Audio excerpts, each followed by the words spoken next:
what kind of psychometric impact are you trying to create with gamification? And there are other ways and means. Yeah. So what are you trying to do? You're trying to create a virtual environment which is close to reality to bring to people that absorption, that knowledge, and their experimentation and things like that. So, for example, taking your industry, Milind, insurance. Um, Honestly, I mean, I run a large team of actuaries. We do asset liability modeling, pricing, catastrophic modeling, all of that.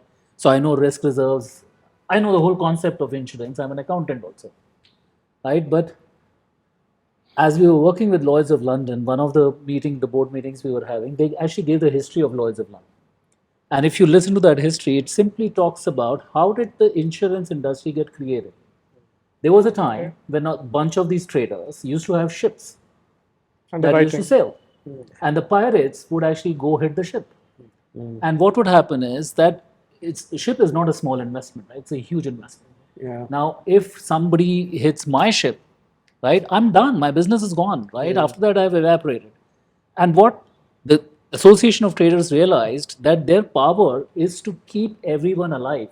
Because if they had only 5 ships sailing, they were more vulnerable. But if they had 50 ships sailing, then together they were actually more powerful. So that's when they created this concept that we'll actually create a pool of money which covers every trader. Everybody will contribute to it. But if somebody's ship gets attacked, we will all contribute money and bring that ship back so that none of the traders get away from it. That's how Lloyd's of London got created, right? That's how the whole concept of insurance got created. When you listen to that story, now the business of insurance comes to life, right? Ultimately, it is about that. It is saying that all of us are equally exposed to the risk. Yeah. Let's put some money in a fund which allows that person who becomes exposed to the risk is protected so that none of us become completely defunct as a result. True. Very true. So sometimes, so I'll tell you one more story. I mean, I started working with a new team, and this team was working very hard. Let's be honest. And after about 85 days of observing what they were doing, I went back and told them that one of the biggest pieces which is missing is sense of ownership, right? And there was literally revolt, right? People got extremely pissed. And some of the reactions I got was, we are literally working 6 days a week, almost 12 to 13 hours. And if you think that's not ownership, then I don't know what you are expecting from us. We are not robots, we are human beings. It's a retaliation, right? I mean, as an HR person, you'll understand that reaction. And I didn't know how to explain what I was trying to say. So I took a step back and then I said, okay, let me just create a scenario. You guys are paying invoices, right? In which you process millions of dollars per day, right? But you're following your desktop procedures, you're following a process and everything is happening, right? Sometimes you make wrong payments, then you follow the process, you follow up, all of that is going on. But let's say you got up in the morning and you got an SMS from your bank, 50,000 rupees as per your instruction have been transferred to Krishnan's account. But you never gave that instruction, right? I said, now you called up the bank and bank said, oh no sir, it's a mistake. Give us 2 hours, we'll fix it. But till the evening, it's not fixed, right? I said, let's just repeat the scenario 2-3 times. Now what will you do? You'll actually go into the bank, you'll be shouting at the manager. Everything that you do here is with a sense of ownership. It is not about how many hours you spent. It is about how you responded to an incident. Right. That's the sense of ownership. I'm talking about, I'm not questioning your effort, but I'm questioning what mindset with which you approach the problem. So sometimes, going back to psychometrics of games, you're trying to, sometimes through storytelling or through other means, trying to build a connect and bring the whole transaction to life for someone, right? The behavioral element comes. Is the behavioral. So you're trying to invoke the right behavior, and sometimes, to your point, absorption by creating, and sometimes ability to experiment, which real life will cost you a lot more. I mean, I understand the ROI in certain scenarios will not be there, but for a pilot, simulator has a massive ROI because you can't crash a plane, right, when you're learning. So different scenarios, different kind of investments will work. So, especially in the profession of mine, earlier we used to see that storytelling or hearing to a story had a lot of attention. So when I narrate a story in a class, or when I narrate an incident which happened with a corporate or anywhere, it had a very good attention, because it depends on how you narrate, but it had a very good attention. But I think this gamification is giving more life to a story, right? It's like you are creating something with more life, so that the student gets engaged. Like what you said, gamification helps to bring some user case in front of the student, and where, so in front of an employee, where they will be able to be in that and know their behavior, or learn how they behave and so on. This brings a thought in my mind that it's a good business opportunity to create a framework for gamification and talk to different industries. A lot of us have common problems. Employee engagement, we have employee motivation, you have training and quite team building training, Feedback, appraisal systems, all of that. I think if you can create a basic construct, there can always be a slight modification to every industry based on your insurance or BPO or manufacturing. With slight amount of changes, it's a great business opportunity also if someone wants. There are at least 100 companies only in Pune who Already? have already started working and are already doing this work. Then why are we already saying the capex is high for gamification? I mean, It depends on what gamification you are in. What is the level Some are of very you are doing? So if you VR ask, is very expensive. everybody wants to get it's as I said in my previous conversations. It's like there is some buzzword comes like diversity and equity, inclusion. Everybody wants ESG. Everybody wants gamification. Everybody will run. What is getting done? What's the use case? It's just converting your right now processes maybe into some amount of activity, Right. which is physical or virtual or whatever. Right. Is gamification right now?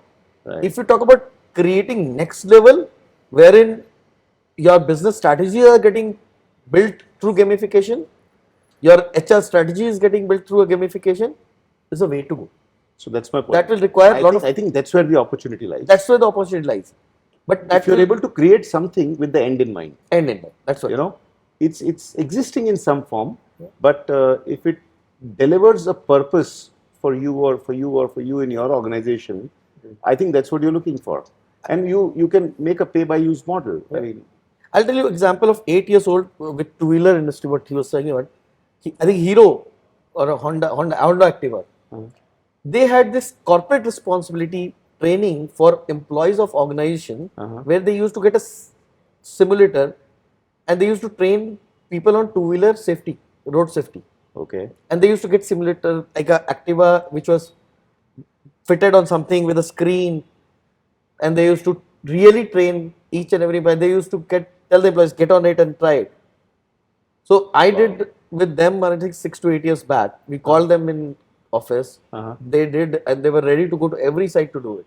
Wow. That was, I think, first gamification I saw of corporate responsibility or club with training and everything. Right. To be very honest. But I think where I am coming from is, if I have to say make my manpower planning and I want to gamify it, will be a different ballgame altogether. Yeah. Employee engagement we can easily do. We can convert. As I said, outbounds were already there. Gamification, I just have to convert that to virtual environment. Employee engagement was just a word I used. I mean, I meant to say any business objective. With the end in mind, if you're able to simulate and create a game. We were doing a training with the help of an organization. We were training some future leaders, and we have a 3-day session where actually they work on a business case as a team and simulate the whole profit and loss statement with balance sheet and come and present the next. Right. So that is again physical or in a team setup where you are brainstorming, working together. To gamify that, is the next level opportunity. Right. One of the examples I had experienced was a new product launch. A new software was launched. You have some 300 sales guys in the country, and this piece is not selling because it's new.